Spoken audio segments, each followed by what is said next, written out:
I'm at the point now where I think that I'm not able to stay open any longer. It's been diabolical. The risk that the virus posed to us doesn't justify the measures taken to prevent it. It's insanity in my view. It's been quite soul-destroying. Weren't allowed to work at all, not earning income at all. I'm a single mom. It's been quite depressing, actually. Since the 27th of March, when South Africa first went into lockdown, hairdressers and beauticians have not been able to work. Government regards the industry as high risk in terms of the transmission of COVID-19, only allowing it to eventually reopen in level 1. Despite an online petition and a recent court case, the industry remains firmly locked down. However, hairdressers and beauticians are not giving up their fight for financial survival, and there will be further court action soon. But can the industry survive in its previous form and once again be able to provide what many South Africans feel is an essential service? I'm Catherine Rice, and this is episode 10 of the COVID-19 Chronicles. It's fair enough that we've got the lockdown and we've all said, okay, yes, 3 weeks, we can manage 3 weeks, and then it became 5 weeks, and then the salons were told that it's only level 1, which we don't have any idea what that is. But as a business owner, you still have running costs. So I've incurred all this debt, and I'm getting to a point now where I don't know when we're going to open, and I'm actually seriously thinking of closing the business. Shanice Warrington started her thriving Cape Town salon, Spoilt Hair and Nails, 15 years ago.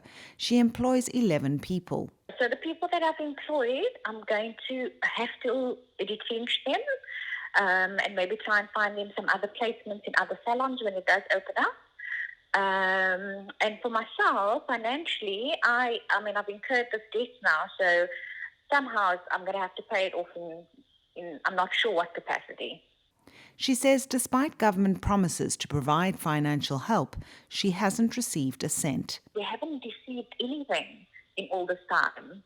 I've received no help financially with my business. UIF paid my staff the tiers eventually, but they've only done one payment and we've been home for over 2 months. So I'm disappointed. I'm disappointed with the government. I'm disappointed with the empty promises.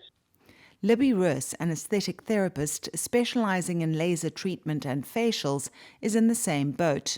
For me personally, I'm really frustrated because I'm not a normal beautician. I don't do the massaging type facials. It's proper medical. I hardly actually touch your face. I basically hover lasers above your face. And I've always worked with a mask on. I've always worked with glasses on or laser goggles on. I've always practiced high levels of hygiene. That's why a lot of my clients actually come to me. It's been really frustrating because I feel that we are so much more hygienic than various other practices are allowed to be open. She feels lucky that her landlord at least threw her a lifeline. My landlord has been absolutely amazing. If it wasn't for him being so amazing with my rent reduction, I would have had to move out and probably sell everything and move in with my parents. Don't know what else I would have done.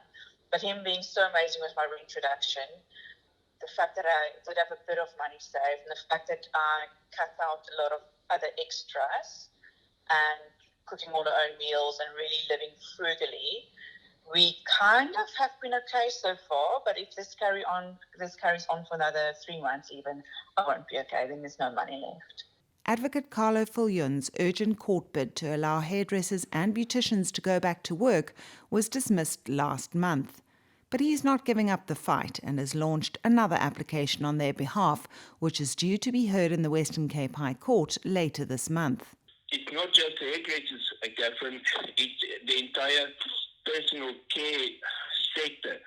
There's about 1 million people involved. It's a tax revenue for the entire country of South Africa that's being lost to the amount of 250 billion rand that's being lost to the state, which they can actually use, to provide us proper medical facilities if the virus is as bad as they say it is. Already some in the industry have been operating illegally, simply to put food on the table.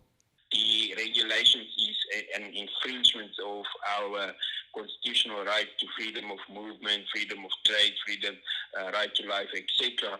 And that no government action or law or regulation can limit those rights arbitrarily.